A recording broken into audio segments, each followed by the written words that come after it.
And so now, ladies and gentlemen, we are going to move across to Hugo Brodie, who comes to us from the London Metal Exchange. So Hugo, if you want to find your unmute button, that's it. Congratulations.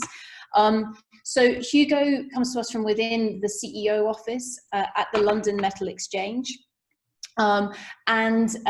Hugo focuses on responsible sourcing, warehouse reform, and new strategic projects.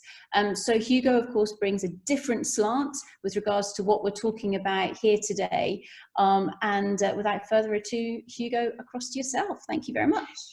Yeah, good afternoon. Thank you very much for having me. That's my first big thank you. My second is my apologies for having such unkempt hair. It's my quarantine hair, so hopefully as soon as I'm released, I can get a haircut as well. So forgive me for that. So as stated, my name is Hugo Brodie. I work in the CEO office, as you just said. So we've got a strange team in that we look after projects that our two chief executives like to keep very close and take a particular interest in. And I think it's fairly safe to say that responsible sourcing in the last 2 years has been one of the main projects that has drawn a lot of our focus in our team anyway. So the big question for those of you on this Zoom call today is, firstly, well, what is the LME? And secondly, why on earth would a company that buys no metal, well, maybe some spoons in our office kitchen, but owns no mines and is non-NGO or charity care that metal should be sourced responsibly? And why would you, say, if you're a consumer or a producer of metals, care about the LME taking action? So, and when we say responsibly at the exchange, we mean that the metal has not been sourced with the use of the worst forms of child labour or to fund conflict. Well, in a nutshell, we're a futures exchange of the world's largest market in options and futures contracts for base metals. And in order to understand why responsible sourcing is so important to us, I thought it was useful to give a little information as to what is the exchange and what makes us so unique. So first of all, what metals do we have on the exchange, and what metal supply chains will be included within our responsible sourcing initiative? So it started with copper and tin back in the 19th century from Chile and Malaysia, followed by lead and zinc just after the First World War. The late 70s brought aluminium or aluminum, wherever you are in the world, which today is our most liquid contract. And my colleague used to say that the Ali contracts used to keep the lights on at the LME. So nickel came a year later. It's also a very large contract, particularly the rise of electric vehicles, the electric vehicle battery boom. Cobalt followed in 2010, another key metal in electric vehicles, but also one that often has a heightened risk profile when it comes to responsible sourcing. And then from 2015, we made our foray into ferrous metals with steel scrap, cash settled contracts, and 2017 gold and silver precious metal contracts. But the crucial thing to note here is that our responsible sourcing requirements are only for our listed brands in copper, cobalt, lead, nickel, tin, aluminium, namely the metals that you can actually have delivered to you when you take delivery of an LME contract, and one in which we manage and operate a metals brands list. So those are our metals, but what service do we actually perform, and for who? So the first one is pricing, and hopefully many people on the call have seen the LME price for metals and the price generated by those on our trading floor. Currently, actually, it's electronic pricing, so it's there's no trading floor for the third time in 100 years, so we're pricing electronically, but it works the same way. That price is used in procurement contracts globally. The second is hedging, so people who use the exchange can protect against volatile price movements, and we've seen some particularly volatile markets in the last 2 months. So anecdotally, March was our highest volume month in years, to give you an idea of what's going on at the moment. But finally, and the reason why we're a little unique, but also why our price is seen as so useful to people around the world, is this delivery component. So when a futures contract comes to expiry on our market, it's possible actually to take delivery from one of our licensed warehouses around the world. It's often as a last resort, but metal that meets LME requirements, which up until now has only been metallurgical and chemical composition, can also be delivered onto the exchange. And this is vital for banks, traders, and producers. So as an example, a very quick example, if a bank finances a trader's metal, they will often insist to the trader or give preferential rates that the metal is LME deliverable. So in this way, if a trader goes bankrupt or insolvent and the bank ends up owning the metal, they can immediately deliver it into the LME warehouse network and receive the LME price for that metal, making it lower risk for them. So that's why being LME deliverable is so crucial to so many mining companies, as banks will often refuse to enter into repurchasing, financing arrangements, pledge arrangements, if the metal is not LME listed and doesn't meet the LME requirements. So similarly, because of this physical delivery component, people who use the LME price can be assured that users are willing to take delivery of metal for that actual price. And that's why the exchange pricing is so valuable. And this delivery can be in any of our licensed warehouses in North America, Europe, the Middle East, Asia. So we've got good global coverage. We have a global price. We have quite a far reach.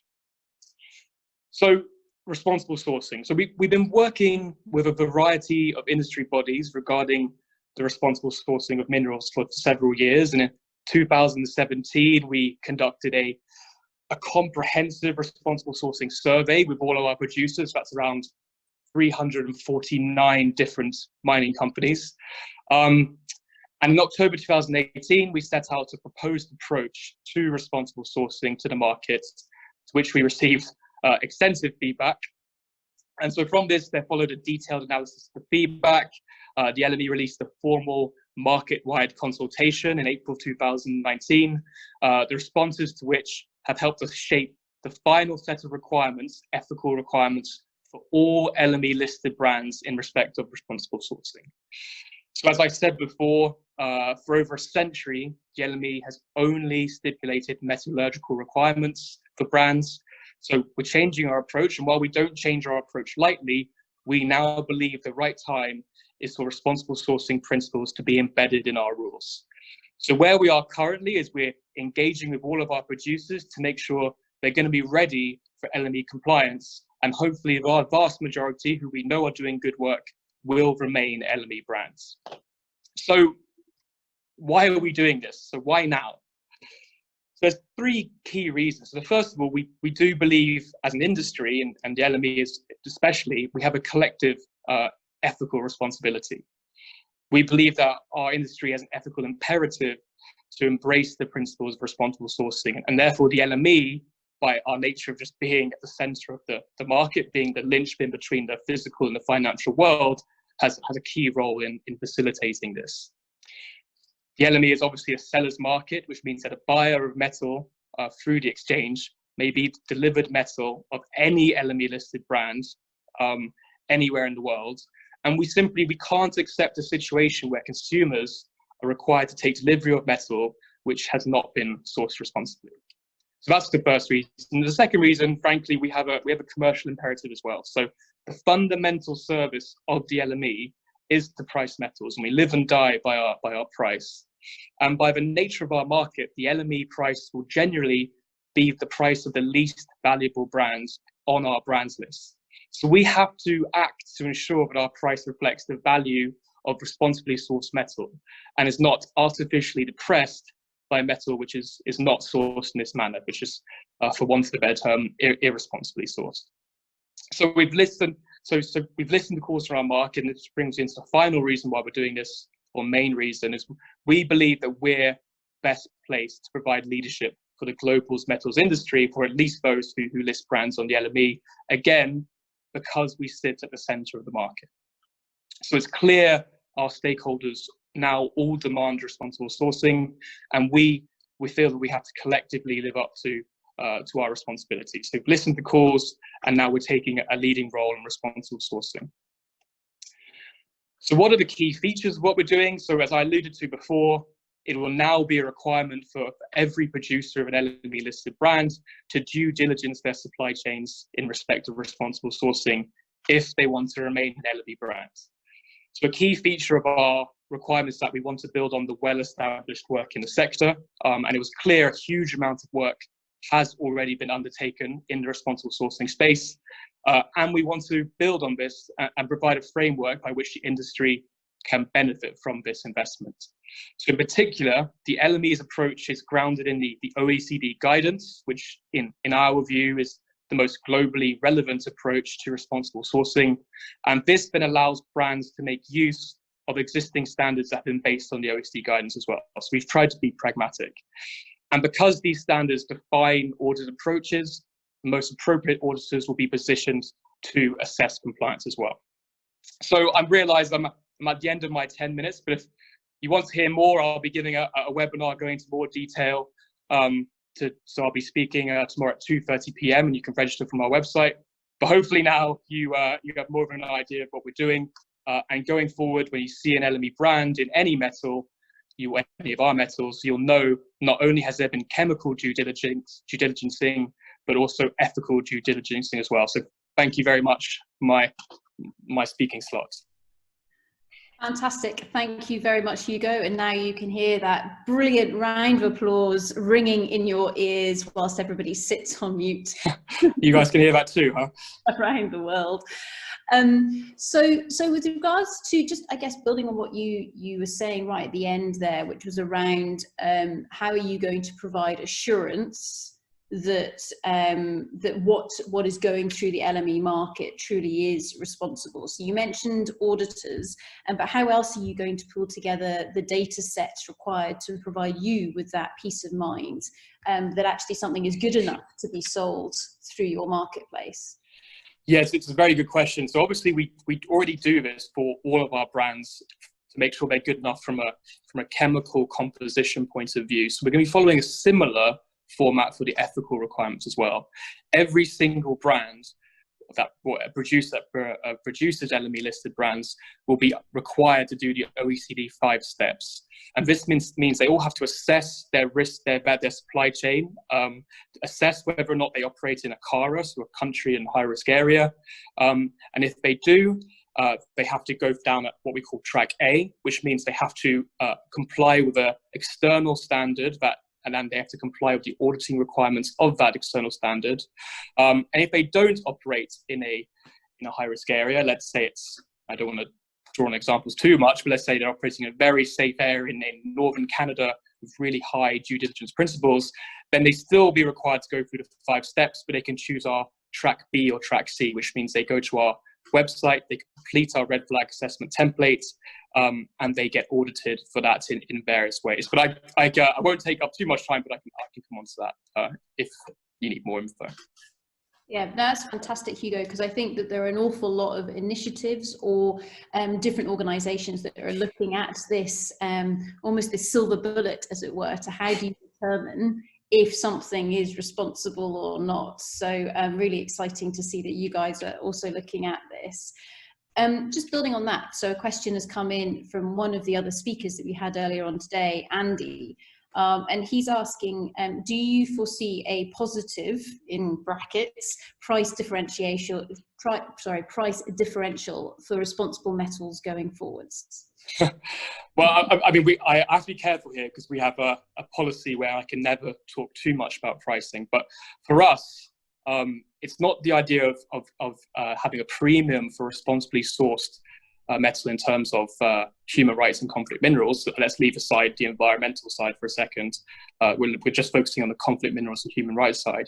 But this is going to be a minimum requirement, meaning we won't actually accept as part of the LME price any brand that hasn't proved to us this ethical due diligencing. So actually, the LME price now will reflect ethical due diligence. So there won't be a difference in price within our contracts because the bare minimum to even be an LME listed brand will be to have completed this due diligencing.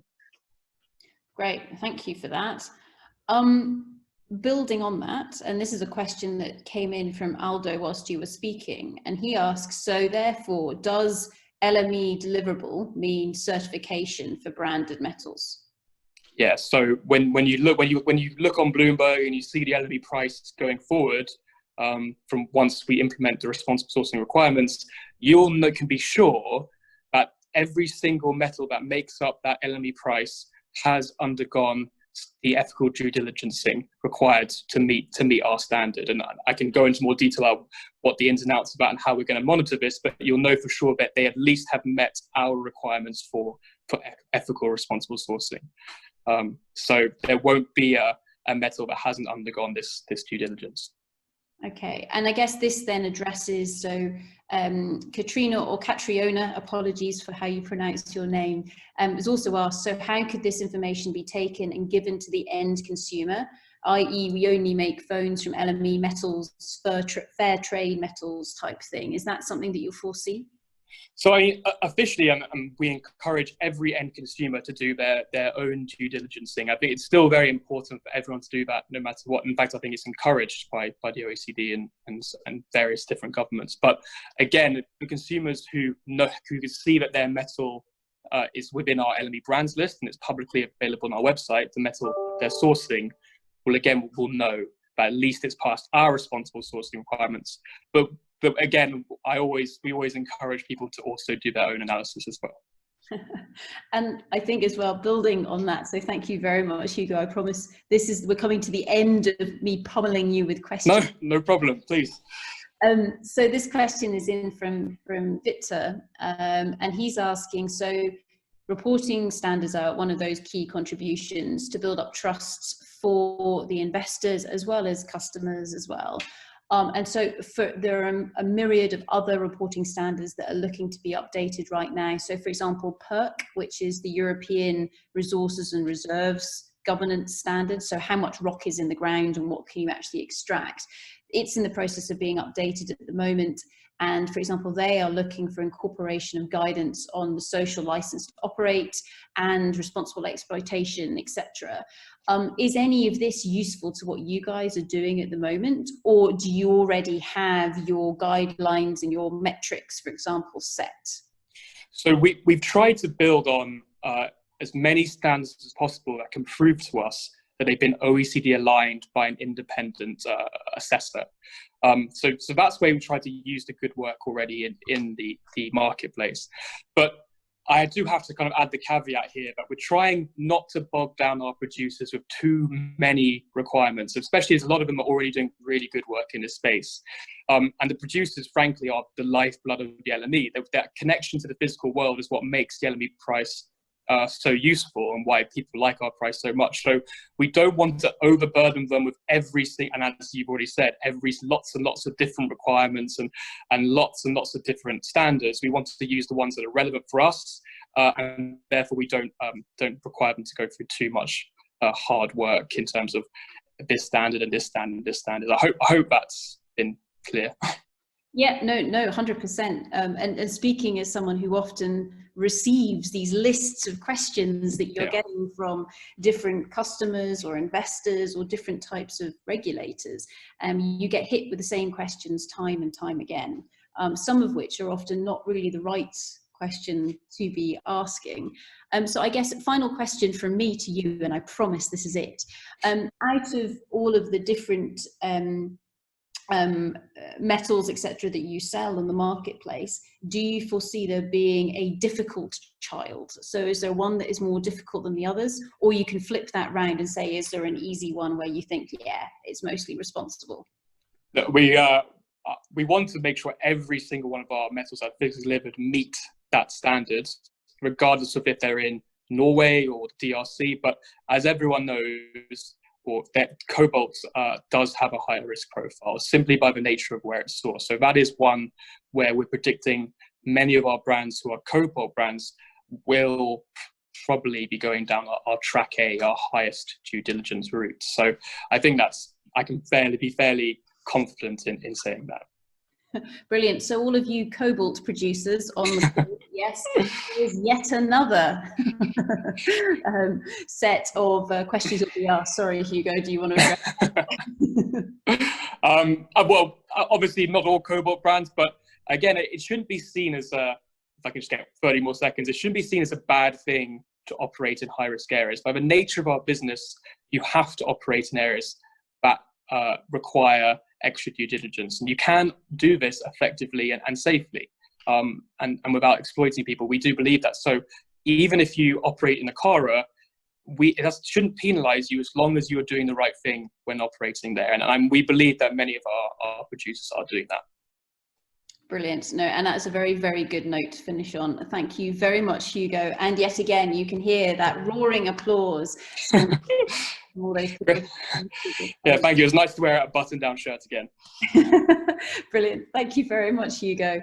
Cheers, great. Thank you.